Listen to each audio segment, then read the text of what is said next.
So, hi everybody, welcome back to my channel, Lead with Aaron D. Today we're going to be discussing a topic that's very close to my heart. I'm going to try to change this around just a little bit. We're talking about a topic that's very close to my heart, which is the importance of letting go. So, recently I had a long-term relationship that ended in divorce.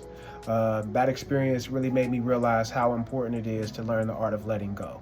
So whether it's romantic relationships, families, friendships, beliefs, material possessions, really learning how to let go can have a positive impact on our lives. And letting go just doesn't mean forgetting or pretending something didn't happen. It means really just freeing yourself from that past experience and embracing the present.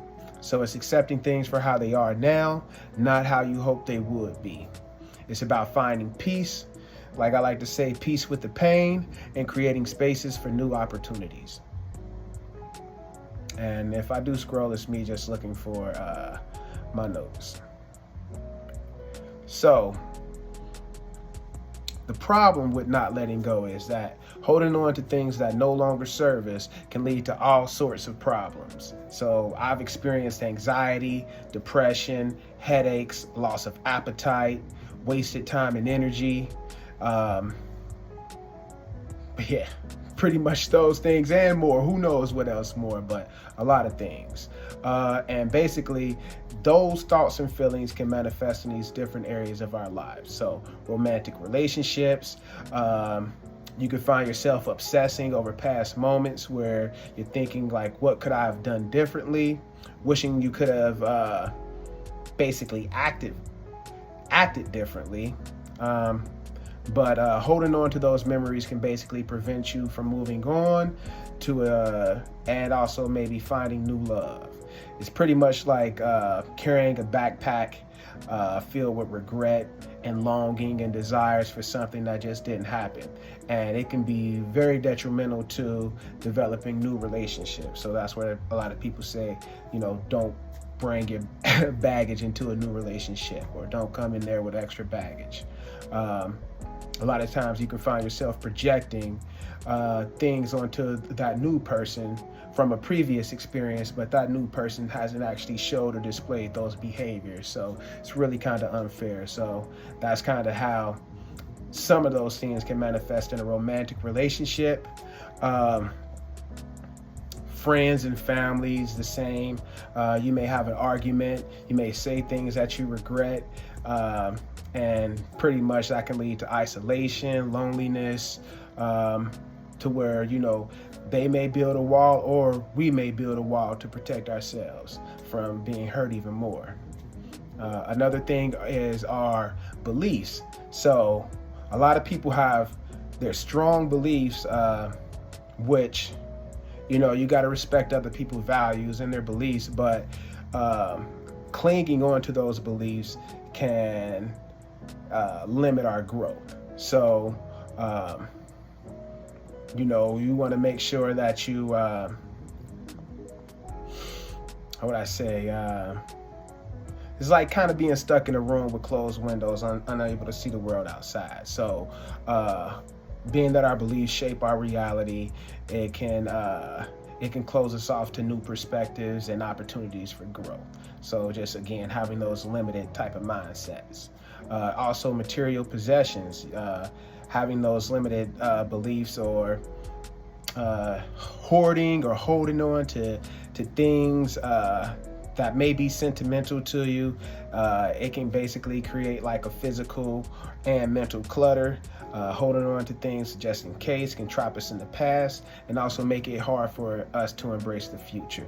So those are some of the problems of not letting go and how they can manifest in our daily lives.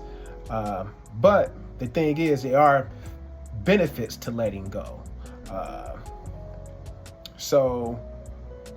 You can have emotional freedom. So releasing the past, worries, concerns, all of that can basically alleviate the anxiety and depression and lead to a better mental health. It's like having a weight lifted off of your shoulders almost by letting go. And it allows you to really just kind of be new, be reborn in a way. Um, Another benefit of letting go is that there can be new opportunities created. So when you let go of the past, you can open yourself up for new opportunities, experience, relationships, and personal growth. It's kind of like an analogy we use is like clearing out the garden from weeds to allow for the new flowers to grow up. Um, then we also have inner peace. So benefit of letting go is finding that inner peace, finding that closure, accepting that you can't change, or accepting the things that you can't change, and it can create a sense of like peace and contentment pretty much. And we'll kind of talk a little bit more about that coming up soon. But in the process of letting go, it is important to grieve. Pretty much before we can really let go of something, it's essential to ourselves to allow ourselves to grieve. So it's a natural part of the healing process. It's okay to basically feel sadness, anger, pain, confusion, all sorts of emotions. And basically experiencing those emotions it's just a part of the journey to acceptance. So when your relationship ends like mine, it's normal to basically grieve what could have been, the things that we might have been planning on, trying to develop, the life that you may have imagined with that person. That's a loss when that thing ends abruptly or just ends altogether. And it's okay to basically cry if you need to, or grieve however you feel like it's necessary for you. I feel like crying is a very healthy way to grieve. It allows you to let out a lot of emotions, and hopefully after you let those emotions out, you can kind of have a little bit more clarity about what direction you want to head into in the future. And the same thing is with losing something or someone. If you were to deal with death, a loss of a friendship, even, your beliefs or material possessions, losing those or changing those can also feel like a loss as well. So you got to make sure that you allow yourself to grieve. But then,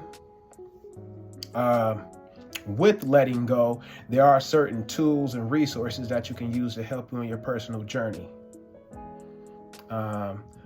For me, these are just some of the things that I did.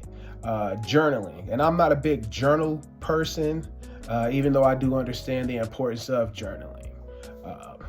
But just writing down your thoughts and feelings, it can help you process your thoughts and feelings and also learn how to release them.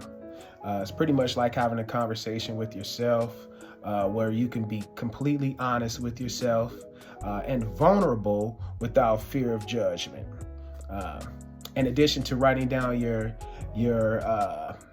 thoughts and feelings, I also recommend writing down your goals and aspirations.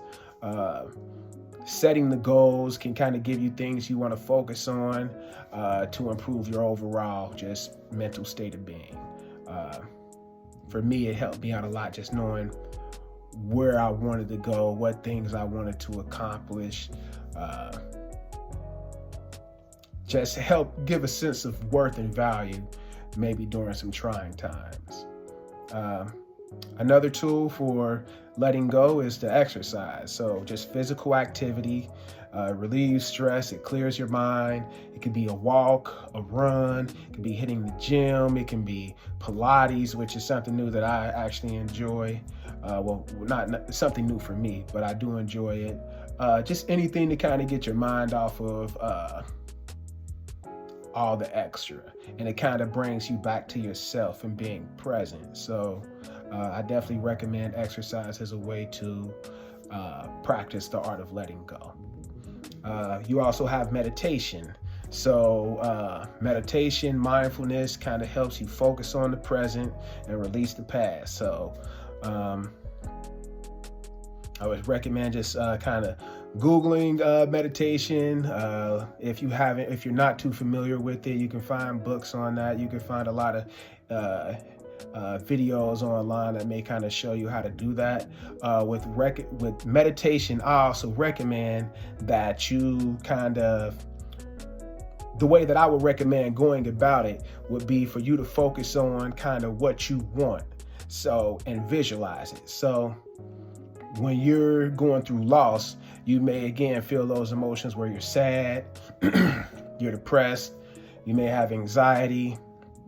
I would recommend, like, you may want to be happy. So just thinking about that and visualizing it. So it's like you have to think like, all right, I want to be happy. So visualize yourself being happy. You can concentrate on that when you meditate. And it also is, for me, it's helpful to think about like, all right, so what does happiness look like for me? What does it taste like for me? What does it smell like for me? What does it feel like? And visualize all of that in order to kind of get a really good meditation. And it kind of helps you kind of project yourself into that state of being.